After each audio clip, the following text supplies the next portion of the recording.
A very good evening to everyone, and I'm extremely grateful to both of you, sir. So, both of you have been legendaries in your respective fields. So, I would like to thank you, CBN Garu, and at the same time, Chiranjeevi Garu, for coming here and gracing my book launch. This is the most precious moment for me, and I'm extremely thankful for this. On this note, let us dive into the questions. So, my first question goes to Chandrababu Naidu Garu. So recently, my daddy to nenu mee office ku vachinappudu. So you saw my book and you asked me a lot of questions. You were very curious to know. Asalu book deni gurinchi, asalu nee background enti, asalu nu em chesavu and so on. So meeru first na book title chusinapudu, that is Mindset Shift, Small Changes, Big Impact. So what was your first impression? First impression, no na దగ్గరికి వచ్చినప్పుడమ్మా మిమ్మల్ని ఇంకా కూడా చిన్న పిల్లలుగానే చూశాను. Narayana guarantee నాకు ఎప్పటి నుంచో పరిచయమే కాకుండా ఒక ప్రత్యేకమైన అభిమానం. దానికి అనేక కారణాలు ఉన్నాయి. అలాంటి సందర్భంలో మిమ్మల్ని చూశాను, కానీ మిమ్మల్ని అదే మరిగా మీ సిస్టర్ గారిని చూస్తున్నాను, కానీ మీరు కూడా ఇంత పెద్ద ఎత్తున పైకి ఎదిగారని ఫస్ట్ టైం నాకు అనిపించింది. ఆశ్చర్యపోయాను. ఎందుకంటే మీరంతా కూడా ఇంకా తండ్రి చాటున ఇంకా రన్ చేస్తున్నారు వ్యవస్థ అనుకున్నాను, కానీ మీకంటూ ఒక ప్రత్యేకంగా ఒక ఆలోచనే కాకుండా ఒక ఆచరణలో పెట్టారంటే, నేను దగ్గర 45 సంవత్సరాల్లో ఏదైతే ప్రాక్టీస్ చేస్తున్నానో నువ్వు చాలా చిన్న వయసులోనే ఆ పని చేసావు. దానికి మనస్ఫూర్తిగా అభినందనలు. Congratulations. I wish all the best. Thank you so much, sir. I think I would like to give my credit to my dad, because daddy అర్ధరాత్రి అయినా మార్నింగ్ అయినా 4 o'clock అన్నా 3 o'clock అన్నా ఖచ్చితంగా బ్యాక్ టు బ్యాక్ మీటింగ్స్ పెట్టి he is a workaholic, and I think I have taken that trait from him, and I'm extremely grateful that he has been my guiding force. నేను అందుకనే mind set అనేది ఎట్టుంటుందంటే, నారాయణ గారి ఇన్స్టిట్యూట్లో అదొక brand. ఆ brand కావడానికి అందరూ ఇక్కడ ఉన్నారు, ఆల్ ఇండియా మొత్తం వచ్చారు. ఒక ఆర్డినరీ స్టూడెంట్స్ని ఆయన దగ్గరికి పంపిస్తే వాళ్ళు ఎక్స్ట్రాడినరీ స్టూడెంట్గా తయారు చేసి బయట పంపిస్తున్నారు. ఇంకా మామూలు పిల్లల్ని ఎక్స్ట్రాడినరీగా 4-5 సంవత్సరాల్లో తయారు చేస్తే ఇంకా మిమ్మల్ని వదిలిపెట్టే పరిస్థితి ఉండదు. ఎందుకంటే మిమ్మల్ని అక్కడి నుంచి ఇంట్లో 24 గంటలు ఉంటారు కాబట్టి ఆయన క్రమశిక్షణ, లేకపోతే ఆయన రుద్దుడు కార్యక్రమం, అంటే కొంతమందికి మీకు ఆశ్చర్యం వేస్తుంది. రుద్దడం అంటే రుద్దడం కాదు, పర్ఫెక్ట్గా తయారు చేయడం. ఆ ప్రిసిషన్ వచ్చే వరకు వదిలిపెట్టడు. ఎన్ని ఎఫర్ట్స్ అయినా చేస్తాడు. ఒక దారిలో కానీ రాకపోతే ఇంకొక దారి, ఆల్టర్నేటివ్ రూట్ ఎత్తుతాడు. అల్టిమేట్గా విజయం సాధించే వరకు వదిలిపెట్టాడు. ఆయన తయారు చేసిన ప్రోడక్ట్స్ వేరు. అయితే అది వచ్చినప్పుడు నాకు అనిపించింది, మీకు అందరూ పేరెంట్స్ కూడా ఆలోచిస్తాం, పిల్లలు మనకంటే ఇంకా బాగా రాణించాలి, తల్లిదండ్రుల కంటే పిల్లలు ఇంకా బాగా చేసినప్పుడు ఒక సాటిస్ఫాక్షన్ ఉంటుంది.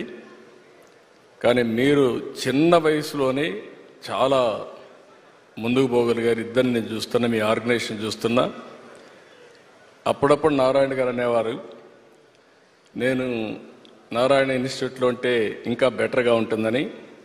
ఏం బాధ లేదు, మీరు లేకపోతేనే అక్కడ బెటర్గా ఉంటుంది. ఆ స్టేజ్కి రీచ్ అయిపోయింది. మీరు లేరనే లోటు ఏమీ లేదు. దానికి కారణం మీ ఎఫర్ట్, మీరు చేసిన విధానం. నేను ఎప్పుడైతే మైండ్ సెట్ ఏ విధంగా పనిచేస్తుంది అని ఆ బుక్ చూసినప్పుడే నాకు చాలా ఆశ్చర్యం వేసింది.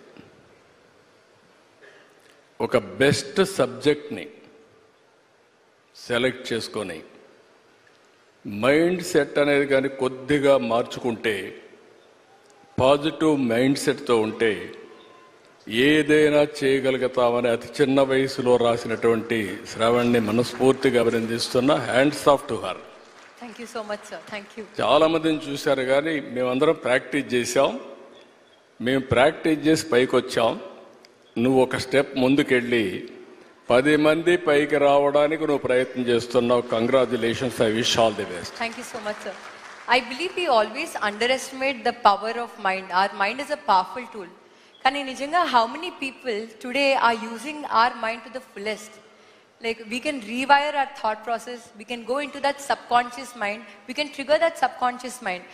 And nijanga, when we go deeper, when we understand ourselves better, I think that shift can change your whole life. And that is the background behind why I wrote this book, because I believe చిన్నప్పటి నుంచే we'll have so many insecurities. నన్ను చిన్నప్పుడు చూసుంటే I was obese, I was dark, నాకు చాలా stage fear ఉండేది. నాకు భయం వేసేది actually press meets.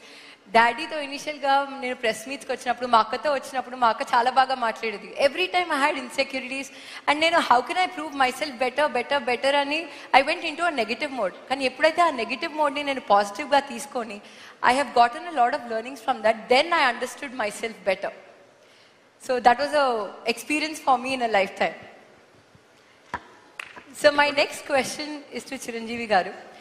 So initially, నేను మీ దగ్గరకు వచ్చినప్పుడు, when I showed you this book is Mindset Shift, sir, I was very amazed to see you have a lot of knowledge. మీరు NLP గురించి, రిచర్డ్ బ్యాండ్లర్ గురించి చెప్పారు. You said you went to London to witness that session about phobia.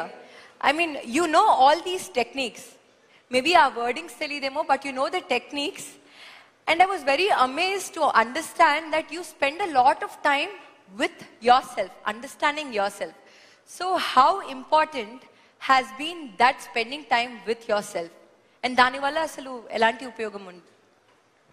First of all, mana ప్రియతమ గౌరవ ముఖ్యమంత్రి గారు నారా చంద్రబాబు నాయుడు గారు ముఖ్య అతిథిగా ఏర్పాటు చేసినటువంటి ఈ పుస్తక ఆవిష్కరణ కార్యక్రమంలో నేను ఒక అతిథిగా రావటం, నాకు అవకాశం కల్పించినటువంటి శరణి, వారి కుటుంబ సభ్యులు, ముఖ్యంగా మంత్రివర్యులు నారాయణ గారు, తన మామయ్య గారు, నా సోదరుడు గంటా శ్రీనివాస్, అండ్ చాలామంది అతిథి మహారథులు, అండ్ ఫ్యూచర్ మన రాష్ట్ర భవిష్యత్తు, మన దేశ భవిష్యత్తు మీ కళల్లో కనిపిస్తుంది. అలాంటి యంగ్స్టర్స్, ఆల్ ద స్టూడెంట్స్, మీ అందరికీ సభాముఖంగా నా హృదయపూర్వక అభినందనలు, ధన్యవాదాలు, నమస్కారాలు తెలియజేసుకుంటాను. It's a great opportunity to be here one amongst you all. ఇలాగా శరుణి ఇంటికి వచ్చినప్పుడు ఒక బుక్ రాశాను. అది మీరు ముఖ్యమంత్రి గారు ఇనాగ్రేట్ చేస్తే బాగుంటుంది, వెరీ పర్పస్ఫుల్ బుక్ అని అమ్మాయి చెప్పినప్పుడు చాలా అమేజ్ అయ్యాను నేను.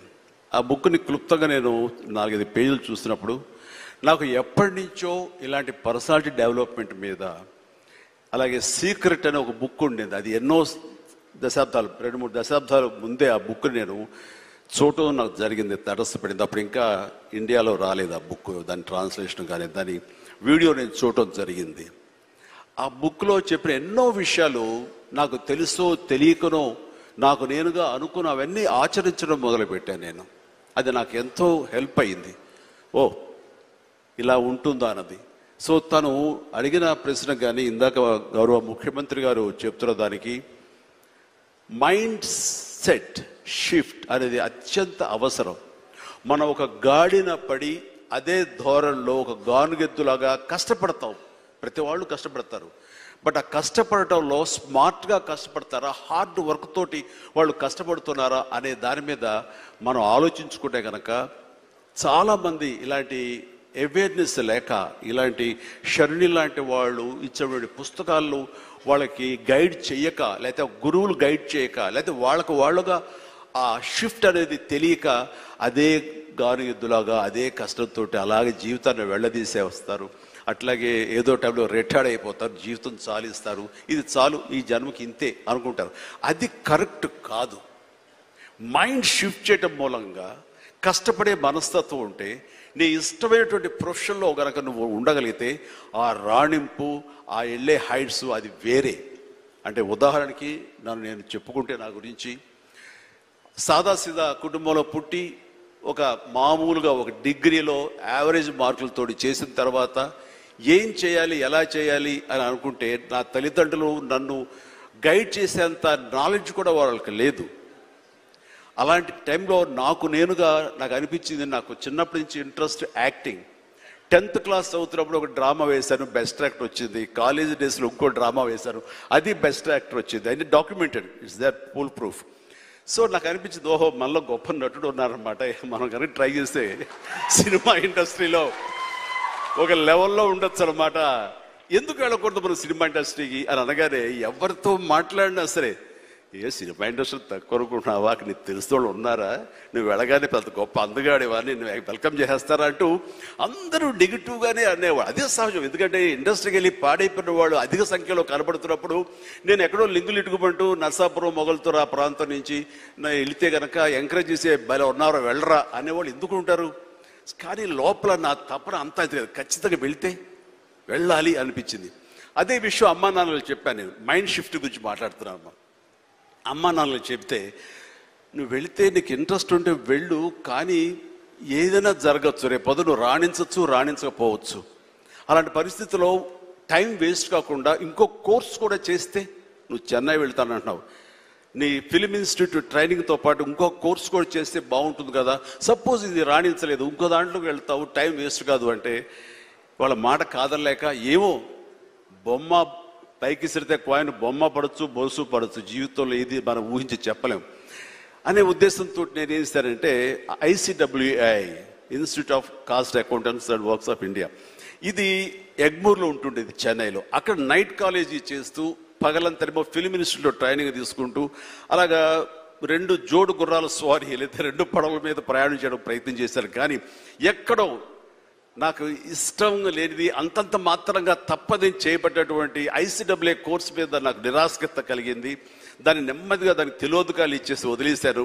ఆ తర్వాత ఫిలిం ఇన్స్టిట్యూట్లోనే నేను ఏమైనా చేయాలి, చావో రేవో బతుకో చావు ఇక్కడే ఉండాలి, మనం ఇందులో చేయాలి. ఎప్పుడైతే నేను ఒక డెసిషన్ తీసుకున్నానో, నన్ను నేను ప్రూవ్ చేసుకోవడానికి నేను కష్టపడి పనిచేయాలి, నేను ఇందులో సాధించాలి, ఏమైనా అయ్యి తీరాలి అంటూ చాలా స్ట్రాంగ్గా నేను అనుకున్నాను. లేకపోతే నాకు జీవితం లేదు అనుకున్నాను. అలాంటి పరిస్థితుల్లో సినిమా ఇండస్ట్రీలో ఫిలిం ఇన్స్టిట్యూట్లో నేను ట్రైనింగ్ తీసుకోవడం ఏంటి, సినిమా అవకాశాలు రావడం ఏంటి, అవి సద్వినియోగపరచుకోవడం ఏంటి, దాన్ని ద బెస్ట్ నేను చూపించుకోవడం ఏంటి, అక్కడ ఉన్నటువంటి డైరెక్టర్స్ వీళ్ళందరి చేత వావ్ అనిపించుకోవడం ఏంటి, అందరి దృష్టి నా మీద ఉండేలాగా నేను ఎక్కువగా యాక్టివ్గా ఉన్నటువంటి ఇవన్నీ నాకు దోహదపడి సినిమాలతో సినిమా అలాగా అంచెలంచెలుగా నేను ఈ రోజున మీరు చూస్తున్న ఈ స్థాయికి నేను వచ్చాను. ఇక్కడ ఏంటంటే, ఏమైనా సరే 2 చేద్దాం, జీవితం ఏమవుతుందో అనే అభద్రతా భావంతో ఉండే కంటే, కాదు ఖచ్చితంగా అనుకుంటే సాధించవచ్చు, నాలో టాలెంట్ మీద నాకు నమ్మకం ఉందని సాధించగలరు, కాబట్టి అది వద్దు అనుకుంటూ మైండ్ షిఫ్ట్ చేసుకుని దీని మీద ఫోకస్ పెట్టాను సరా, అక్కడ నేను సఫలీకృతుడయ్యాను. అదే శరాణి చెప్పేది. ఎక్కడ డౌట్ ఉండకూడదు. ఆ ప్రొఫెషన్ నీకు ఇష్టమైన ప్రొఫెషన్ అయ్యి ఉండాలి, దాని మీద నువ్వు ఇంట్రెస్ట్ పెంచుకోవాలి, అది సాధించడానికి కష్టపడి పనిచేయాలి, ఒళ్ళొంచి పనిచేయాలి, అది కూడా స్మార్ట్గా పనిచేయాలి. వీటన్నిటితో పాటు మన వ్యక్తిత్వం, మన బిహేవియర్, మన మంచితనం, ఇవన్నీ కూడా యాడెడ్ ఫ్లేవర్, అది చక్కటి అందాన్ని ఇస్తాయి నువ్వు వెళ్తున్న ఈ బాటలో. అది చాలా ఇంపార్టెంట్. చాలామంది అత్యున్నత స్థానానికి వెళ్ళిపోతుంటారు, కానీ క్యారెక్టర్ లేకపోతే వాళ్ళు ఎంత ఎత్తుకెళ్ళినా సరే సర్లే పెద్ద చేసేళ్ళ అని అంటారు. అది ఎంత లేదన్నా సరే ఆ క్యారెక్టర్ కూడా నీకు లేని అందాన్ని తీసుకొస్తుంది. నీ కష్టానికి మరింత అందం ద్విగుణీకృతం అవుతుంది, నీ ఫలితం కూడా అంత బాగా ఉంటుంది. కాబట్టి మైండ్ సెట్కి షిఫ్ట్ అనేది చాలా చాలా అవసరం. ఆ రకంగా శరాణి చేసినటువంటి ప్రయత్నం సఫలీకృతం అవుతుంది, చాలామంది రీచ్ అవుతుంది, చాలామంది లబ్ధిదారులు పొందుతారు. అండ్ చెప్పాలంటే మన నారా చంద్రబాబు నాయుడు గారు కూడా చిన్నతనం నుంచి కాలేజీ రోజు నుంచి నాయకత్వ లక్షణాలతోటి అక్కడ నాయకుడుగా కాలేజీలో ఉంటూ అక్కడి నుంచి తనకి ఇష్టమని ఈ ఫీల్డ్లో రాణించాలి, నా రాష్ట్రానికి సేవలు చేయాలి, ఇక్కడ ఏమైనా సరే అవ్వాలి అనే అకుంఠిత దీక్షతో అయ్యారు. ఆ రోజున రామారావు గారు ఉంటారని ఆయన పాలిటిక్స్కి వస్తారని కాదు, ఆయనకు మీద నమ్మకం ఆయన. అట్లా ఏ మారుమూలు ఉన్నా నేను ఎట్లయితే యాక్టింగ్ మీద నా నమ్మకంతో నేను ఎలా ఉన్నానో అలాగే నాయకత్వ లక్షణాలతోటి పాలిటిక్స్లో రావాలి, రాణించాలి, ఇతోధికంగా ఎంతో సేవలు చేయాలని అనుకున్నారు. కాబట్టి నాయకుడిగా, స్టూడెంట్ నాయకుడిగా, విద్యార్థి నాయకుడిగా ఉన్న ఆయన పాలిటిక్స్లో రావడం ఏంటి అనుకోని పరిస్థితుల్లో అవకాశాలు వస్తే వాటిని చేజిక్కించుకుని వాటిని ఆసరాగా తీసుకుంటూ అంచెలంచెలుగా ఎదుగుతూ ఈ రోజున మనం చూసేటువంటి అద్భుతమైనటువంటి ఒక మహానాయకుడిగా ఎదిగారు. ఆయన దిశానిర్దేశంలో, ఆయన నాయకత్వంలో హైదరాబాద్ దగ్గర నుంచి ప్రతి నగరం, అంటే ఫస్ట్ ఇండియాలో ఆఫ్టర్ బెంగళూరు మళ్ళీ అలాంటి ఐటీ నగరంగా, అంటే ఎంత విజనరీ అంటే ఫ్యూచర్లో ఇది డెఫినెట్గా ఈ రోజున మనం అనుకుంటున్నాం డిజిటలైజేషన్ ఆ రోజున అంత ఉధృతంగా లేదు, అలాంటి దాన్ని అయ్యి తీరుతుంది ఆయన అన్నారే. ఆయన మైండ్ సెట్ ఆ రోజు అలా షిఫ్ట్ చేసుకుని దానికి కట్టుబడి ఉన్నారు. కాబట్టి ఈ రోజున ఐటీలో కానివ్వండి, అతను డిజిటలైజేషన్లో కానివ్వండి, ఇదిగో ఈ రోజున ఏఐలో కానివ్వండి, ఆ స్థాయికి వెళ్ళటానికి నాంది పలికినటువంటి పాయనీర్ మన చంద్రబాబు నాయుడు గారు. సో ఇలాంటి నాయకుల మైండ్ సెట్ షిఫ్ట్ అవ్వడం అన్నది ఎంతగా అభివృద్ధిలోకి ఎంత ఇదిగా ఉందో మనం తేటతెల్లంగా చూస్తున్నాం. కాబట్టి it's a wonderful subject, Sharini. I do appreciate. All the very best. Thank you so much, sir. One takeaway I can take from our conversation today is redefining obstacles as learning opportunities. I'm sure CBN sir and Chiranjeevi sir, you'll agree with me that life lo manam enno challenges edurkuntam. Kam eppudaithe aa challenges nunchi manam positive learnings teeskuntamo, there is a scope for growth and there is a scope for learning more. So that enthusiasm, that ambition, so ఎప్పుడైతే ఆ takeaways నిజంగా pure from heart ఉంటాయో you can excel more in life. I think that's one takeaway that I have got from your conversation sir. Sir my next question is to you sir. So మనకు జనరల్గా పొద్దున్న లేచినప్పటి నుంచి night పడుకునే లోపల we have so many thoughts, positive and negative. కానీ one thought is enough to generate one task. So one thought నుంచి ఒక యాక్టివిటీ అన్నా టాస్క్ అన్నా ఉంటుంది. ఆ one activity are task if you follow it for 21 days it becomes a habit and that is called habit formation.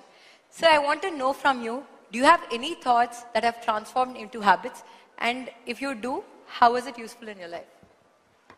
ఇక్కడ మనం అందరం కూడా తెలిసి కానీ తెలియకుండా కానీ కొన్ని లీడర్షిప్ క్వాలిటీస్ బిల్డప్ చేసుకుంటాం. ఇప్పుడే చిరంజీవి గారు చెప్పారు, ఆయన లైఫ్లో ఒక అంబిషన్, అది ఒక సంకల్పం. ఆ సంకల్పమే నేను నటుడు కావాలి అనే సంకల్పం ఆయన మైండ్లో పడింది. అక్కడి నుంచి ఆయన జీవితంలో ఒక పాజిటివ్ మైండ్ సెట్ డెవలప్ చేసుకున్నాడు. ఎన్ని సవాళ్ళు వచ్చినా ఆయన గోల్ ఈ సెట్, ఆ గోల్ రీచ్ అయ్యే వరకు నిరంతరం పనిచేశాడు. ఒక మాటలో చెప్పాలంటే ఎన్టీఆర్ రామారావు గారు ఉన్నంత వరకు ఈయన ఒక స్థాయిలోకి వచ్చారు. ఎప్పుడైతే సినిమాలో నుంచి ఆయన రాజకీయాల్లోకి వచ్చారో ఈయన అక్కడి నుంచి ఆకాశం ఎత్తి ఎదిగే పరిస్థితికి వచ్చారు. అంటే దానికి కారణం ఏంటంటే ఒక మహానటుడు ఉన్నాడు, అప్పుడే నటుడుగా ఉన్నాడు. ఎన్టీఆర్ రామారావు గారు లేనప్పుడు చిరంజీవి గారి ఎవరి హీరోగా మహానటుడుగా తయారయ్యారంటే అది ఒక అవకాశం. ఇప్పుడు నేను కూడా ఉన్నాను. నేను రాజకీయ నాయకుడు కావాలనుకున్నాను. నేను యూనివర్సిటీ చదువుకుంటున్నాను. చదువుకున్నప్పుడు చాలా ఆలోచనలు వచ్చాయి, ఏం చేయాలి అనుకుని. చాలామంది నాకు సజెస్ట్ చేశారు, బాగా చదివితే ఐఏఎస్ అవుతామని.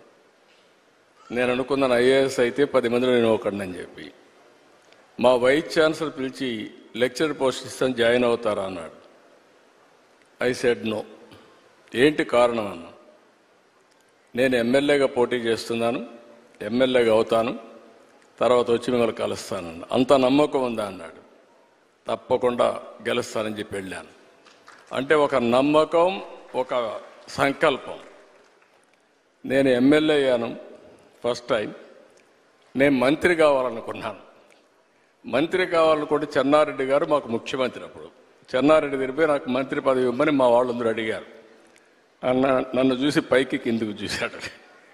ఎందుకంటే చెన్నారెడ్డి గారు ఎప్పుడు కూడా చాలా స్ట్రాంగ్గా ఉండేవాడు. పైకి కిందికి చూసి నిన్నటి వరకు యూనివర్సిటీలో ఉన్న స్టూడెంట్గా ఇప్పుడే గెలిచి వచ్చావు, అప్పుడే నువ్వు మంత్రి అయిపోవాలనుకుంటున్నావు, ఇది ఎక్కడ న్యాయం అని చెప్పి కొంచెం ఇచ్చేసాడు. నేను అన్నా, నాకు మెరిట్ ఉంటే ఇవ్వండి, నేను ఎంఏ చదువుకుందాను, పిహెచ్డి కూడా చేస్తూ వచ్చారు ఇక్కడికి, మెరిట్ ఉంటే ఇవ్వండి అని చెప్పేసి ఛాలెంజ్ చేసి వచ్చాను. 2 ఇయర్స్లో మంత్రి అయ్యాను. ఎందుకు నేను ఇవన్నీ చెప్తుందంటే, ఒక స్టెప్ మనం వేస్తే ఇంకొక స్టెప్ కలిసి వస్తుంది. ఒక పాజిటివ్ థింకింగ్, ఛాలెంజెస్ తీసుకుంటా ముందుకు పోతే ఇంకోటి కలిసి వస్తుంది. నేను మంత్రి అయ్యాను, సినిమా ఇండస్ట్రీ మంత్రి అయ్యాను. అప్పట్లో అంజయ్ గారికి పెద్ద క్యాబినెట్, మా జంబో క్యాబినెట్, 60 మందో 62 మంది క్యాబినెట్లో ఉన్నాం. అప్పుడు అన్ని పోర్ట్ఫోలియో రాసి నాకు ఒక పోర్ట్ఫోలియో రాశాడు. ఆ portfolio archives, archaeology, cinematography, film industry, libraries. దేనికి కూడా జిల్లాలో ఆఫీసర్లు ఉండరు. నేను ఈ పోర్ట్ఫోలియో లాభం లేదనుకుంటే నేను రాణించేవాడిని కాదు. నేను దాన్ని సవాలుగా తీసుకొని పనిచేస్తూ వచ్చాను. అప్పుడు మా సినిమా వాళ్ళందరూ కూడా వచ్చేవాళ్ళు. అప్పుడు ఎన్టీ రామారావు గారిని కలవాలని మా జయకృష్ణ గారు చెప్తే ఎన్టీ రామారావు గారిని కలిశారు. ఎన్టీ రామారావు గారిని కలిసిన తర్వాత నా మ్యారేజ్ ప్రపోజల్స్ ఆయనే పంపించాడు. అంటే ఒక్కొక్కసారి, అందుకే నేను చెప్పాను చిరంజీవి గారికి కానీ మాకు కానీ, చిరంజీవి గారు ఒక సాధారణ కుటుంబంలో వచ్చారు. సినిమా అంటే తెలియదు ఆయనకు అప్పటికి, సినిమాలో ఎవరు లేరు. కానీ సంకల్పం అనేది చాలా, ఈయనకే కాకుండా ఎన్టీఆర్ కూడా అంతే. ఎన్టీఆర్ చిన్నప్పుడు ఆయన జీవితం చూస్తే కష్టపడే పైకి వచ్చాడు. ఒకరోజు ఆయన ఒక స్టోరీ చెప్పాడు నాకు. విజయవాడలో ఉండేవాడు, చదువు కోసం వాళ్ళ గ్రాండ్ మదర్ని తీసుకొచ్చి, చదువు కోసం ఆవిడ వచ్చి ఒక పూరిల్లు, సెంటర్లో ఒక పోలు, ఒక గుడిసేసుకొని ఇక్కడ ఉండేవాళ్ళు. రాత్రి వర్షం వచ్చింది. వర్షం వస్తే గాలి కూడా, ఇక్కడ అప్పుడప్పుడు తుఫాన్లు వస్తాడు, గాలి కూడా కొట్టింది. ఆ ఇల్లు పడిపోతే ఇల్లు లేదు. రాత్రంతా ఆ పోల్ పట్టుకొని కూర్చున్నాడు. మార్నింగ్ వరకు నిలబెట్టుకున్నాడు. అంటే ఒక మనిషి యొక్క దృఢ సంకల్పం ఏ విధంగా పనిచేస్తుందో వారి జీవితమే ఒక ఉదాహరణ. అది ఆయన జీవితంలో జరిగిన నిజమైన సంఘటనలు ఇలాంటివి చూస్తే ఒక సంకల్పంతో ముందుకు పోయారు.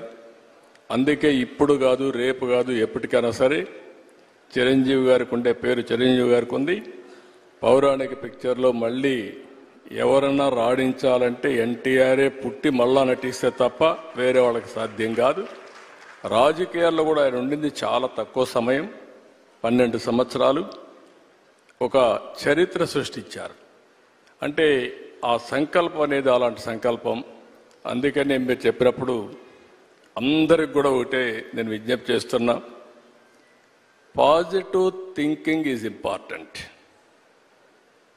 ప్రతి ఒక్క వ్యక్తికి ఛాలెంజెస్ రాకుండా ఉండవు, లైఫ్లో క్రైసిస్ రాకుండా ఉండవు.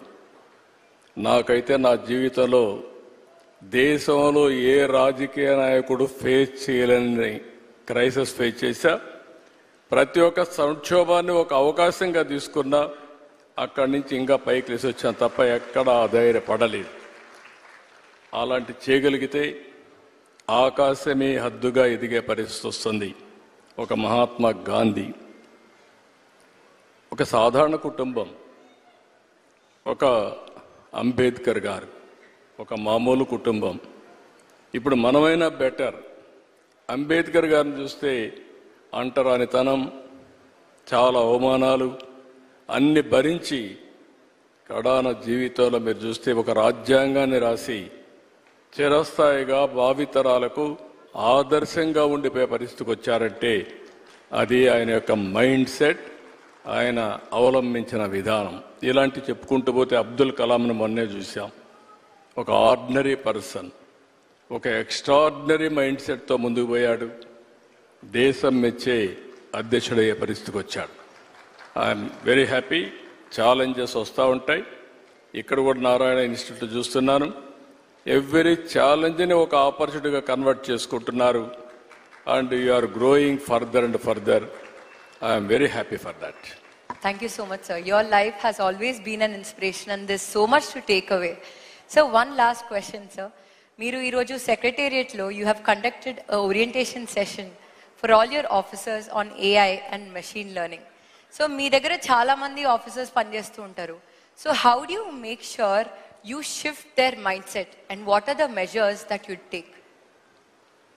ఓన్లీ అడ్వాంటేజ్ ఏంటంటే ఇప్పుడు మీ నారాయణ ఇన్స్టిట్యూట్లో మీ ఫ్యాకల్టీ మెంబర్స్ అందరినీ మీరు సెలెక్ట్ చేసుకోగలుగుతారు, కావాలంటే రీప్లేస్ చేయగలుగుతారు. నేను గవర్నమెంట్లో వాళ్ళందరినీ మార్చలేను కానీ ప్లేస్ మార్చగలుగుతాను అట్ బెస్ట్. అంటే ఈ కుర్చీ నుంచి ఇంకొక కుర్చీ, ఇంకో కుర్చీ నుంచి ఇంకొక కుర్చీ. బట్ సేమ్ ఆఫీసర్స్ 95లో నేను సీఎం అయ్యాను. 95లో సీఎం అయితే నేను కూడా ఆర్డినరీ కుటుంబంలో వచ్చాను. 6 కిలోమీటర్ల హై స్కూల్కి మీరు అదృష్టవంతులు, మీరు కానీ మీ చెల్లెలు మీ అక్క కానీ అదృష్టవంతులు. ఇంట్లో నారాయణ గారు బాగా మీకు అన్నీ చేయగలిగారు.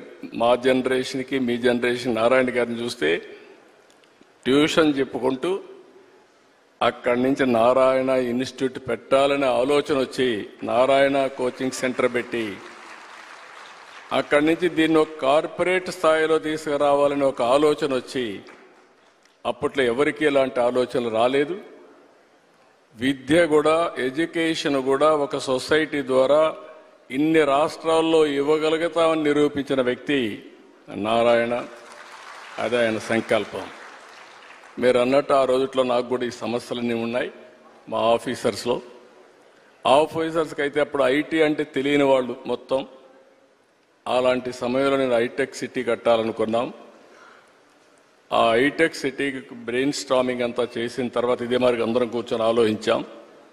ఏ విధంగా పెట్టాలంటే డబ్బులు కూడా లేవు, మనం పెట్టలేమంటే పీపీపీ మోడల్లో ఫస్ట్ టైం పబ్లిక్ ప్రైవేట్ పార్ట్నర్షిప్లో ఎల్ఎన్టీ ద్వారా కట్టించాం. ఒక్క పైసా డబ్బులు ఖర్చు పెట్టలేదు, ఆ భూమి మాత్రం ఇచ్చాం. అది అయిన తర్వాత హైదరాబాద్లో ప్రతి ఒక్క కంపెనీ తీసుకొచ్చారు, మేము ఇచ్చింది భూమి మాత్రం ఇచ్చాం. ఈరోజు హైదరాబాద్ దేశంలో హైయెస్ట్ పర్ క్యాపిటల్ ఇన్కమ్ ఉందంటే ఆలోచనలు నాది, అమలు చేసింది అధికార యంత్రాంగం. ఆ రోజు కూడా మా సెక్రటరీలు వచ్చేవారు, నిద్రలేస్తానే వచ్చేవారు, వేరే వేరే ఆలోచనలు తెచ్చేవారు, నేను దానికి ఒక షేప్ ఇచ్చేవాడిని, చేపించాం. ఆ రోజు హైటెక్ సిటీ ఐటీ మాట్లాడాను, మైండ్ షిఫ్ట్ అన్నారు మీరు. దానివల్ల ఐటీ ఒక స్లోగన్ ఇచ్చాను, ప్రతి ఒక్క ఇంటికి ఒక ఐటీ ప్రొఫెషనల్ ఉండాలి అని ఆ రోజు స్లోగన్ ఇచ్చాను. దాంతో చాలామంది పల్లెటూరు నుంచి వచ్చి బాగా చదివించి ఐటీ చదివించారు. అందులో నారాయణ గారిని ఇంకా అన్ని విద్యా సంస్థలను ఆ రోజు నేను ఎంకరేజ్ చేశారంటే నాకు ఒక స్వార్థం ఉండేది. ఐఐటీలో అప్పుడు చాలా అడ్మిషన్స్ వచ్చేటివి కాదు, మనకు 1% కూడా వచ్చేది కాదు. నేను వీళ్ళందరినీ పిలిపించి ఒకటి అడిగాను, మీకు ఏం కావాలని ఇస్తాను, ఆంధ్రప్రదేశ్ ఐఐటీలో నెంబర్ 1గా ఉండాలి, మీరు ఏం చేస్తారో చేయమని చెప్పి కోరాను. అట్ వన్ స్టేజ్ తెలుగు రాష్ట్రాల నుంచి 20% ఐఐటీకి వచ్చేసారు. ఇంకొక స్టేజ్కి పోతే బిట్స్ పిలానీలో 70% 65% తెలుగు వాళ్ళే ఉన్నారు. వాళ్ళకి అర్థం కాలేదు, వీళ్ళేంటి మరుగు వచ్చేసారు, ఎట్లా వస్తున్నారు వీళ్ళని. అది చూసి ఎగ్జామ్స్ ఇవన్నీ మార్కులంతా వీళ్ళు మ్యానిపులేట్ చేస్తున్నారనే ఉద్దేశంతో వాళ్ళు ఓన్ సిస్టమ్ పెడితే అప్పుడు కూడా 60% 70% వచ్చారు. అంటే అలాంటి టెక్నిక్స్ అని నారాయణ ఇలాంటి వాళ్ళందరూ నేర్పించి మన పిల్లలకి బ్రహ్మాండంగా తీర్చిదిద్దారు. ఇక్కడ ఏమంటున్నానంటే అక్కడ నుంచి నేను ఈరోజు వచ్చినప్పుడు we are all in a inspiring period. I'm using this word. Technology బాగా మెచ్యూర్ అయింది.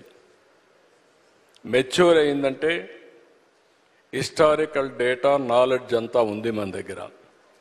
ఇప్పుడు ఏఐ వచ్చింది.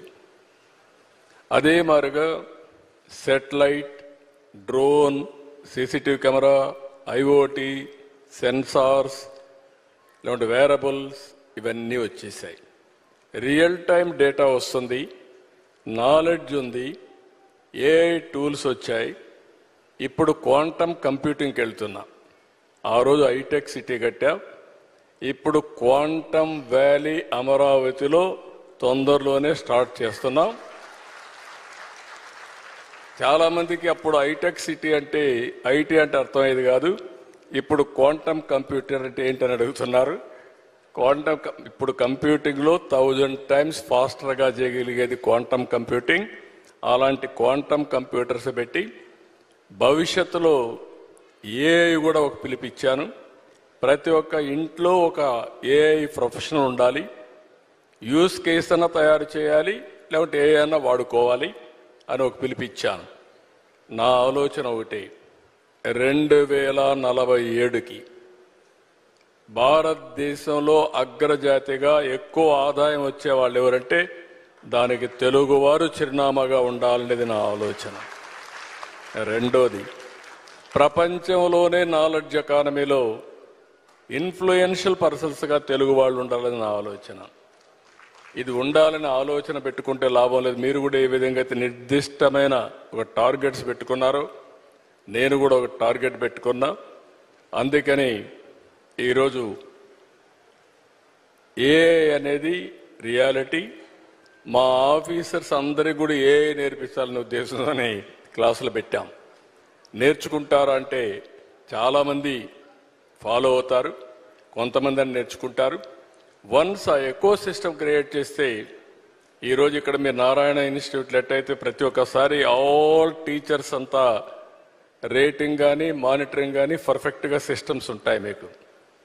మేము కూడా గవర్నమెంట్లో అది తయారు చేయగలిగితే ఆటోమేటిక్గా కాంపిటీషన్ స్టార్ట్ అవుతుంది. నిన్న మొన్న మీరు చూసుంటారు, మీరు ఏ సిస్టమ్స్ అయితే ఫాలో అవుతున్నారో మేము కూడా వాట్సాప్ గవర్నెన్స్ ద్వారా మీరు ఏ ఆఫీసుకు పోయే పని లేకుండా ఏ పని కావాలన్నా, ఏ రిజల్ట్ కావాలన్నా, ఏ సర్టిఫికేట్ కావాలన్నా రియల్ టైంలో ఇచ్చే పరిస్థితికి వచ్చాం. 270 సర్వీసెస్ ప్రొవైడ్ చేస్తున్నాం. అనదర్ 4 monthsలో 1000 సర్వీసులు ఇస్తాం. ఏ వ్యక్తి ఏ ఆఫీసుకు పోయే పని లేదు, మీరు టైప్ కూడా చేసే పని లేదు. హాయ్ అని మీరు ఏదైతే మేము ఇచ్చిన నెంబర్ కొట్టి మీకేం కావాలనో చెప్తే ఆ పని చేసి మళ్ళా మీకు సమాధానం చేసే పరిస్థితి తీసుకొస్తాం. మేము మీ ప్రైవేట్ సెక్టర్లో ఎట్లయితే మీరు కంపీట్ చేస్తున్నారో మీకంటే ఇంకా ఎఫెక్టివ్గా చేయాలని మైండ్ సెట్ షిఫ్ట్లో ఈరోజు గవర్నమెంట్ ఉంది. But it is possible, everything is in our hands. అది ఆ ప్రాక్టీస్, పాజిటివ్ మైండ్ సెట్తో మనం పోతే ఏదైనా చేయగలుగుతాం. That's amazing to know, sir. I can see a lot of passion in your journey. So ఎప్పుడైతే ఒక మనిషికి dedication, consistency and never give up attitude ఉంటుందో ఖచ్చితంగా వాళ్ళ మైండ్ సెట్ స్ట్రాంగ్ ఉంటుంది and they will become successful in life. Chiranjeevi sir, my last question is to you, sir. So I want to ask you if you want to share one powerful message that will help in rewiring everyone's mindset. Yes, జీవితం అన్నది cake walk కాదు, పూల పానుపు కాదు. ప్రతి క్షణం, ప్రతి చోట ఇందాక మీరు అన్నట్లుగా అబ్స్టికల్స్ వస్తుంటాయి, ఆటంకాలు వస్తుంటాయి, ప్రతిబంధకాలు వస్తుంటాయి అండ్ ప్రతికూల పరిస్థితులు ఏర్పడుతుంటాయి. మనం గోల్ స్ట్రాంగ్గా అనుకుంటాం, దానికి కావాల్సిన కష్టం పడుతుంటాం, దానికి కావాల్సిన అవకాశాలని మనం చేజుక్కుంచుకొని ముందుకు వెళ్ళటం కోసం అన్ని రకాలుగా మనం ప్రయత్నం చేస్తుంటాం. మరి తప్పు ఎక్కడ జరిగింది అంటే నీకు ఎన్నో అన్ఫోర్సీన్ బయటకు వస్తుంటాయి, ఒక డిస్ట్రక్షన్స్ వస్తుంటాయి, డిసప్పాయింట్మెంట్స్ వస్తుంటాయి, నేను డీమోటివేట్ చేసేవాళ్ళు ఉంటారు. ఇలాంటి డీలు ఎన్ని ఉన్నా సరే దాన్ని ఢీ కొనాలంటే ఒక డిటర్మినేషన్ ఉండాలి. అది వెరీ మచ్ ఇంపార్టెంట్. అంటే బెదరకూడదు, మన ధ్యేయం చెక్కు చెదరకూడదు, అకుంఠిత దీక్షతోటి ముందుకు వెళుతూ ఉండాలి. నా విషయానికి వస్తే కనుక నేను వచ్చిన కొత్తలో డెఫినెట్లీ నన్ను డిసప్పాయింట్ చేసిన వాళ్ళు ఉన్నారు. నేను హీరోగా ఎదుగుతున్న సమయంలో, హీరోగా 4-5 సినిమాలు చేస్తున్న సమయంలో కొంతమంది ప్రొడ్యూసర్స్ నన్ను ఒక తక్కువ స్థాయి రౌడీ వేషాల కోసం అడిగారు. కొత్తలుడు అని, కొత్తపేట రౌడీ అని, అలా మోసగాడని ఇట్లాగా అడుగుతుంటే పెద్ద పెద్ద హీరో, నేను ఒక పక్క నుంచి మంచి హీరో వేషాలు వేస్తున్నాను. కొన్ని యాంటీ హీరో అయి ఉండొచ్చు, but hero lead man characters వేస్తుంటే ఎక్కడో డిసప్పాయింట్మెంట్ ఉంటుంది. అబ్బా ఏంటి నేను హీరోగా పాజిటివ్ క్యారెక్టర్గా చట్టాన్ని కళ్ళు లేవు ఇలాంటి సినిమాల్లో హీరోగా చేస్తుంటే నన్ను చిన్న చిన్న రౌడీ వేషాలు ఏమంటున్నారు, నా జీవితం ఏమైపోతుంది, ఇలా కాదు కదా అని అనుకునే పరిస్థితి, వాళ్ళకి ఎదురు చెప్పలేని పరిస్థితి. కానీ లోపల ఒకటే ధైర్యం, ఎన్ని వేషాలైనా వేయనివ్వండి, ఎటువంటి వేషాలు వేయనివ్వండి, నేను ఖచ్చితంగా అలాంటి వాటి కోసం ఎదురు చూస్తారు, అలాంటి ఖచ్చితంగా వస్తాయని ఒక దీక్ష, ఒక నమ్మకం నాకు. ఆ నమ్మకం నిలబెట్టింది. అండ్ ప్రేక్షకులు, నేను చిన్న చిన్న విలన పాత్ర 2-3 సార్లు సినిమాలు వేసినా సరే అందరూ కూడా చమక్లా మరిచేవాడిని, ఆకర్షించుకునేవాడిని. ఇడెవడో భలే చేస్తున్నాడు, శబాష్, నెక్స్ట్ పిక్చర్ ఎత్తుంది చేయాలి, అండ్ ఇతను సాంగ్స్ బాగా చేస్తాడు, ఈ సాంగ్స్ పెట్టి ఇతను హీరోగా చేయాలంటూ ప్రేక్షకుల చేత నేను మనల్ని పొంది, ప్రేక్షకులు సినిమా ఇండస్ట్రీలో ఉన్నటువంటి ప్రొడ్యూసర్ని, డైరెక్టర్ని నన్ను ఖచ్చితంగా పెట్టుకుని తీసేలాగా చేశారు. కాబట్టి ప్రేక్షక దేవుళ్ళకి ఎప్పుడు నేను రుణపడి ఉంటాను. అది నా ఒక అధ్యక్ష, నా కాన్ఫిడెన్స్ వాళ్ళని రీచ్ అయింది. నేను చెప్పుకోకర్లా, నువ్వు చేసే చిన్న పాత్ర పెద్ద పాత్ర సరే, నువ్వు చేసే దాంట్లో నీ కన్విక్షన్, నీ యొక్క హావభావాలు, నీ హుషారు వాళ్ళని ఎక్కడో తెలియకుండా రీచ్ అవుతుంది. సైకిల్ కుర్రాడు అంటారు మనూరు పాండవులు, అది 5 మందితో పాటు నేను ఒక కుర్రవాడిని. వాళ్ళకంటే పెద్ద క్యారెక్టర్ నాకు లెంగ్త్ ఏం లేదు, వాళ్ళకంటే స్ఫురద్రూపేం కాదు. కాకపోతే ఆ ఉన్న కొంచెంలో చముక్కలా మెరిసరికి ఎవడరా భలే ఉన్నాడు, వీడికి లైఫ్ ఉంది రోయ్ అలాగ అనిపించుకోనంటే, అదే నన్ను నేను ప్రొజెక్ట్ చేసుకోవడం, నన్ను నేను ఆవిష్కరించుకోవడం, నన్ను నేను బెస్ట్ అనిపించుకోవడం ఉంది. నిరంతరం అదే థాట్తో ఉండి, ఆ నమ్మకంతో ఉంటే ఖచ్చితంగా ఇలాంటి డీలు ఎన్నొచ్చో సరే ధీటుగా ఢీ కొట్టగలం. ఇది నేను చెప్తాను. అంటే ఇంకా ప్రధానమైన ఉదాహరణ చెప్పాల్సి వస్తే, మహానాయకుడిని ఇక్కడ ఉన్నారు, అలిపిరి సంఘటనతో అక్కడి నుంచి పడి లెగిచి ఎంత డీమోటివేట్ అయిపోవాలి, చావు తప్పి కన్నులు అట్టపోయినట్లుగా ఆ రోజున పరిస్థితి ఉన్నప్పుడు ఆ విజువల్స్ చూసి ఎక్కడ చెక్కు చెదరలేదు. ఆయన మానసిక స్థైర్యంతో ఉన్నారు. హాస్పిటల్కి వెళ్ళి ట్రీట్మెంట్ తీసుకుని వెంటనే మామూలుగా బయటకు వచ్చారు. కానీ ఎక్కడో సరే బెసికారా, కొంచెం వెనక్కి తగ్గారా, ఆలోచన విధానంలో ఏంటిది అన్నారని ఏమీ లేదు. బ్రహ్మాండమైనటువంటి ఒక కన్విక్షన్ తోటి దీన్ని ఆయన ఎదుర్కొని నిలబడ్డటువంటి హీరో దాత్తత నేను ఆ రోజున చూశాను నాయుడు గారిలో. ఇలాంటివి వస్తుంటాయి, కానీ వీటిని మన కన్విక్షన్, మన నమ్మకం, మన మీద నమ్మకం ఖచ్చితంగా ముందుకు వెళ్ళిపోతుండాలి. మనల్ని ఆదరించే ప్రేక్షకులు లేదా రాజకీయంగా వస్తే ప్రజలు ఎప్పుడు మన యొక్క మంచిని, మనం చేసిన కృషిని, మన యొక్క ఇన్నర్ మన ఫీలింగ్ని, మన జెన్యూనిటీని, మన ఆనెస్టీని, నిజాయితీని ఖచ్చితంగా గుర్తించగలరు. మధ్యలో ఒక్కోసారి ప్రతికూల పరిస్థితులు వస్తాయి, బట్ వాటిని అధిగమించేలాగా వస్తుంది, మనకి రోజులు మంచి రోజులు వస్తాయని కన్విక్షన్ తెలితే కనుక అలాంటి అబ్స్ట్రకల్స్ని ఓవర్కమ్ చేయగలం. దానికి గాను నువ్వు నీ మానసిక ధైర్యాన్ని కోల్పోకూడదు.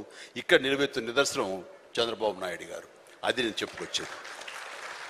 I can see that you have turned your challenges and hurdles in life as success stories and into success stories. And CBN gar journey or Chiranjeevi gar journey, I'm sure it's not easy. Kani prati okka mettu paikeltu unte, when we come out from those struggles and when we take those learnings, we create a legacy for ourselves, sir. So I'm truly honored to share this opportunity for both of you, and I'm sure everyone in the room will resonate with me. So thank you so much for giving me this lovely opportunity. Thank you అమ్మా. Wind up చేస్తున్నా. Right, నేను ఒక అంటే please క్షమించాలి, ఈ రోజున ఒక చక్కటి సభ, ఒక యంగ్ గర్ల్ తన ఎక్స్పీరియన్స్ నుంచి ఈ రోజున ఒక పుస్తకం రాసి దానిలో ఉండే ఆ క్రీమ్ని, దానిలో ఉండే ఆ అద్భుతాన్ని మీకు అందరికీ పంచివ్వాలని, మీరు కూడా అలాంటి మైండ్ సెట్ తోటి ఉంటూ అలాంటి మైండ్ షిఫ్ట్ చేసుకుంటే పైకి వస్తారు అంటూ చాలా చక్కటి పుస్తకం రాసింది. ప్రతి ఒక్కరికి ఎంతో ప్రయోజనకారి ఈ పుస్తకం. దీని ఆంతర్యాన్ని మీరు గ్రహించి దీన్ని అందరూ పాటించాలని కోరుకుంటూ, అండ్ ఈ రోజున మీరు పర్మిషన్ ఇస్తే ఒక విషయం, పెహల్గామ్లో జరిగినటువంటి ఒక దురదృష్టకరమైన సంఘటన, రాక్షసుల ముష్కరుల వాళ్ళ అకృత్యం, బలైపోయారు ఎంతోమంది, 28-29 మంది. ఈ సందర్భంలో మన రాష్ట్రం నుంచి ఒక 2 యువకులు వాళ్ళకి బలైపోయారు. అండ్ ఇది చాలా దురదృష్టకరమైన సంఘటన. అలాంటి బాడీని ఆయన రిసీవ్ చేసుకుని వారి కుటుంబాన్ని పరామర్శిస్తున్నారు. మరో పక్కన ఇక్కడ తెనాలి అనుకుంటా, ఐ హోప్ పవన్ కళ్యాణ్ కావలి వెళ్ళి పవన్ కళ్యాణ్ వెళ్ళి వాళ్ళని పరామర్శిస్తూ వాళ్ళకి మానసిక స్థైర్యాన్ని ధైర్యాన్ని ఇవ్వడం కోసం తమ వంతు కృషి చేస్తున్నారు. అండ్ వీళ్ళు చేసినటువంటి ఈ ప్రయత్నాన్ని మనస్ఫూర్తిగా నేను అభినందిస్తూ, అలాగే ఆ కుటుంబం 50 మందికి, అలాగే ఇతర రాష్ట్రాల్లో ప్రాణాలు అర్పించినటువంటి ప్రతి ఒక్కరికి హృదయపూర్వక నా కండోలెన్సెస్ని, సానుభూతిని తెలియజేస్తూ వాళ్ళ ఆత్మశాంతి చేకూరాలని సభాముఖంగా నేను కోరుకుంటున్నాను. ఇది సందర్భం కాదు తెలియదు, కానీ మనసు కలిచివేస్తుంది. ఇలా మీతో షేర్ చేసుకుంటే కొంచెం ఊరట లభిస్తుందని వారి సమక్షంలో నేను తెలియజేసుకుంటున్నాను.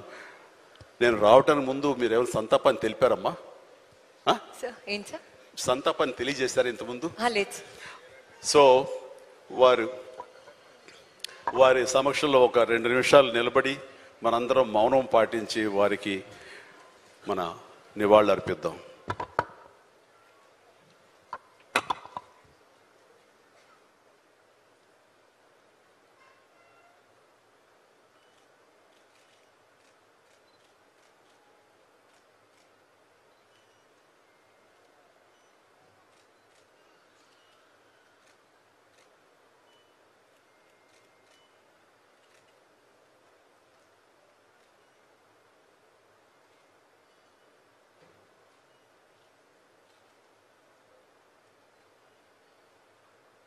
Thank you so much, sir.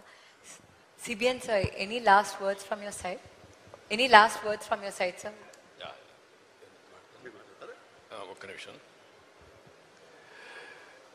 ఇప్పుడు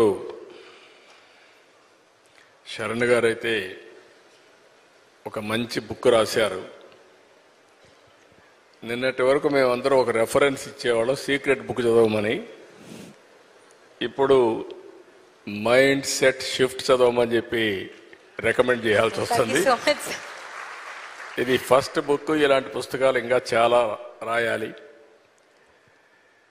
ఇక్కడ నేను మీ అందరికీ విజ్ఞప్తి చేసేది ఏంటి, కొండవాళ్ళకే కాకుండా రాష్ట్రంలో కానీ దేశంలో ఉండే ప్రజలందరికీ విజ్ఞప్తి చేసేది, మనుషులకి ఎక్స్ట్రాడినరీ పవర్స్ ఉన్నాయి. అందరం కూడా పుట్టినప్పుడు చిన్నగానే పుడతాం, మామూలు కుటుంబాలలో పుడతాం. కానీ మనం చేసే ప్రాక్టీస్ కానీ, మనం బిల్డప్ చేసుకునే పాజిటివ్ మైండ్ సెట్ కానీ వాళ్ళందరినీ ఉన్నతమైన స్థానాల్లోకి రీచ్ చేసే పరిస్థితికి వస్తుంది.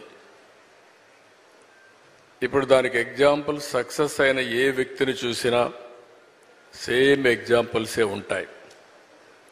కానీ ఇక్కడ ఇంతవరకు మన అందరం కూడా సీక్రెట్ బుక్లు ఇవన్నీ కూడా చెప్పి రెఫర్ చేశాం. సక్సెస్ అయిన వాళ్ళు ఇప్పుడు నారాయణ గారు ఆయన ఇన్స్టిట్యూట్ కానీ, నేను రాజకీయాల్లో కానీ, చిరంజీవి గారు సినిమాల్లో కానీ మేము ప్రాక్టీస్ చేశాం.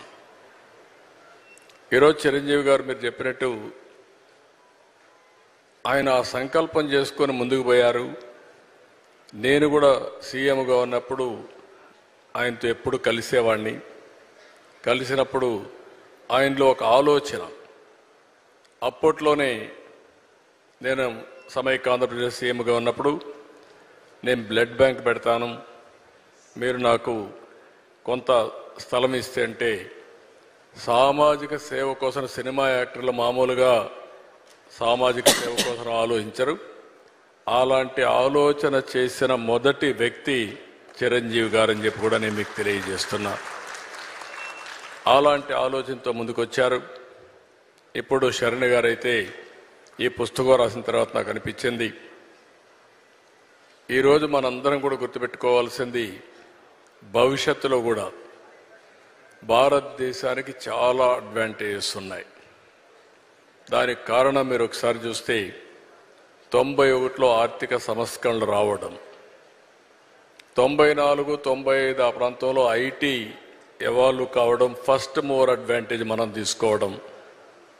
మూడోది ఇలాంటి యువత, ఇప్పుడు శరణ్ గారు ఎట్టయితే వచ్చారో ఇలాంటి వాళ్ళందరూ ముందుకు వచ్చి చిన్న వయసులో అచంచలమైన ఆత్మవిశ్వాసంతో ముందుకు పోయే పరిస్థితికి వచ్చారు.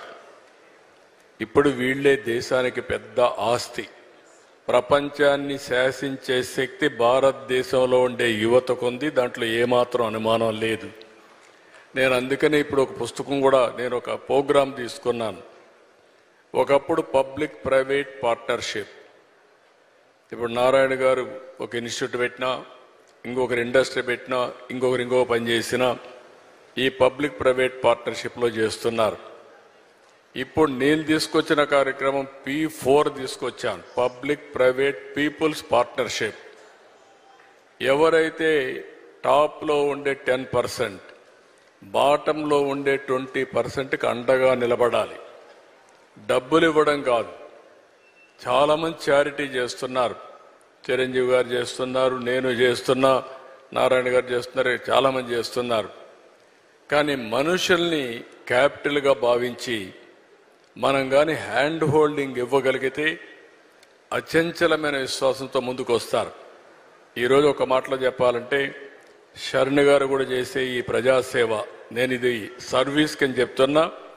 ప్రజల్ని మోటివేట్ చేయడం, విద్యార్థుల్ని మోటివేట్ చేయడం కూడా ఒక గొప్ప కార్యక్రమం అని చెప్పి కూడా నేను మీకు తెలియజేస్తున్నా. భవిష్యత్ అసెట్స్ని తయారు చేస్తున్నారు. ఒక మైండ్ షిఫ్ట్, ఒక simple mind shift over a period of time బ్రహ్మాండమైన ఫలితాలు వస్తాయి. అలాంటి ఫలితాలు వచ్చినప్పుడు దానికి ఎక్కడా లేనటువంటి రిజల్ట్స్ కూడా వస్తూ ఉంటాయి. ఈరోజు మీరు చూస్తున్నారు, ప్రధానమంత్రి గారు 11 సంవత్సరాలు ఏదైతే నరేంద్ర మోడీ గారు ప్రధానమంత్రి అయిన తర్వాత భారతదేశానికి ఒక సుస్థిరమైన ప్రభుత్వం వచ్చింది. ఈరోజు వికసిత్ భారత్ 2047 తయారు చేసిన తర్వాత 10వ ఆర్థిక వ్యవస్థగా ఉన్న ఈ దేశం 5వ ఆర్థిక వ్యవస్థగా తయారైంది. రాబోయే 2-3 సంవత్సరాల్లో 3వ ఆర్థిక వ్యవస్థగా తయారవుతుంది. ఆ తర్వాత 2047కి 1 కానీ 2 కానీ ఉంటాం. అలాంటి సమయంలో నిన్న జరిగినటువంటి సంఘటన చాలా బాధాకరం. ఏదైతే పహల్గామ్లో మీరు చూసినప్పుడు టెర్రరిస్టులు అటాక్ చేసి 25 మంది చంపేశారు. అంటే దీన్ని బట్టి చూస్తే దేశం సుస్థిరంగా ముందుకు పోతా ఉన్నప్పుడు అస్థిర పరిస్థితులు తీసుకురావాలని ప్రయత్నం చేస్తున్నారు. దీన్ని భారతదేశంలో ఉండే ప్రతి ఒక్క పౌరుడు కూడా దీన్ని తీవ్రంగా ఖండించాల్సిన అవసరం ఉంది, గ్రహించాల్సిన అవసరం ఉంది. నిన్ననే నేను ఎవరైతే చంద్రమౌళి డెడ్ బాడీని తీసుకొస్తే నేను వెళ్ళి రిసీవ్ చేసుకున్నాను. ఈరోజు పవన్ కళ్యాణ్ గారు కావలికి వెళ్ళి వాళ్ళ కుటుంబాన్ని పరామర్శించి వారు వచ్చారు. అంటే మేము చేయడమే కాదు, ఈరోజు ఇక్కడికి వచ్చినప్పుడు స్పాంటేనియస్గా నేను లాస్ట్లో చెప్దాం అనుకుంటే చిరంజీవి గారు ఆ ఇష్యూ తీసుకొని సంతాపం తెలియజేసే పరిస్థితికి వచ్చాం. ఈ విధంగా ప్రతి ఒక్కరూ బాధ్యతగా తీసుకొని దేశ సమగ్రతకు ముప్పు వచ్చినప్పుడు కానీ ఇలాంటి వ్యక్తులు ఎవరైనా ఈ దేశంలో ఇలాంటి అరాచకాలు చేసినప్పుడు ఖండించడమే కాకుండా భారతదేశ ప్రభుత్వానికి, ప్రధానమంత్రి నరేంద్ర మోడీ గారికి పూర్తిగా సంఘీభావాన్ని తెలియజేయాల్సిన బాధ్యత మనందరిపైన ఉందని చెప్పి కూడా నేను మీకు తెలియజేసుకుంటూ, ఈ ఇన్స్టిట్యూట్ నుంచి మీరు అందరూ ఉన్నారు. ఎక్కడికక్కడ ప్రజా చైతన్యం కూడా చాలా ముఖ్యం. ఈరోజు ఇలాంటి శక్తులు కొంతమంది మనలో కూడా రావచ్చు, మామూలు వ్యక్తులుగా తిరగచ్చు, ఇలాంటి ఘోరాలు కూడా చేసే ప్రమాదం ఉంటుంది. కాబట్టి అప్రమత్తంగా ఉండాల్సిన అవసరం ఉందని చెప్పి తెలియజేసుకుంటూ, భారతదేశానికి ఆ శక్తి ఉంది, ఈ చిల్లర రాజకీయాలతో ఏమీ కాదు. అందుకే నిన్న కేంద్రం చాలా స్పష్టంగా చెప్పారు, ఏదైతే ఇలాంటి సంఘటన చేసిన వారిని ప్రపంచమే ఆశ్చర్యపోయే విధంగా ట్రీట్ చేస్తామని చాలా గట్టిగా చెప్పారు. అది భారతదేశం యొక్క శక్తి అని చెప్పి కూడా నేను మీకు తెలియజేస్తున్నా. కాబట్టి మనందరిలో కూడా ఆ చైతన్యం రావాలి, ఆ బాధ్యత ఉండాలని మరొక్కసారి కోరుకుంటూ, ఏది ఏమైనా చాలా బెస్ట్ ఈవెంట్. నువ్వు అప్పుడప్పుడు వీలైనప్పుడంతా వస్తూ ఉండమ్మా. నువ్వు బెస్ట్ ఎగ్జాంపుల్. నువ్వు మొన్నటి వరకు నిన్ను చూస్తే వారు చెప్పినట్టు కాన్ఫిడెన్స్ ఉండేది కాదు. నేను కూడా చిన్న పిల్లలు అనుకునేవాడిని, ఇంకా వీళ్ళని ఎదుగుతున్నారు అనుకున్నాను. ఈరోజు నువ్వు మారడమే కాకుండా 10 మందిని మార్చే శక్తి నీకు వచ్చిందంటే